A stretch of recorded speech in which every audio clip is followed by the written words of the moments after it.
ભાવનગર પાલિતાણા તાલુકાના ડુંગરપુર ગામે પીજીવીસીએલની ટીમ પર હુમલો, વીજ ચેકિંગ અર્થે ગયેલી ટીમ પર કરાયો હુમલો. જૂનાગઢ, ભાવનગર, ભુજની ટીમ ગઈ હતી ચેકિંગમાં, જેમાં જૂનાગઢની ટીમ પર હુમલો થયો છે. ડુંગરપુર ગામની એક શેરી વિસ્તારમાં હુમલો થયો છે. પ્રાથમિક શાળા નજીક રહેતા માથાભારે શખ્સો દ્વારા હુમલો કરાયો હોવાનું સામે આવી રહ્યું છે.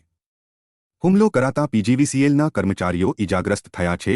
3 જેટલા વીજ કર્મચારીને ઇજા પહોંચી છે, જેને સારવાર અર્થે માનસિંહજી હોસ્પિટલ ખસેડાયા. પોલીસ ઘટના સ્થળે પહોંચી કાર્યવાહી હાથ ધરી.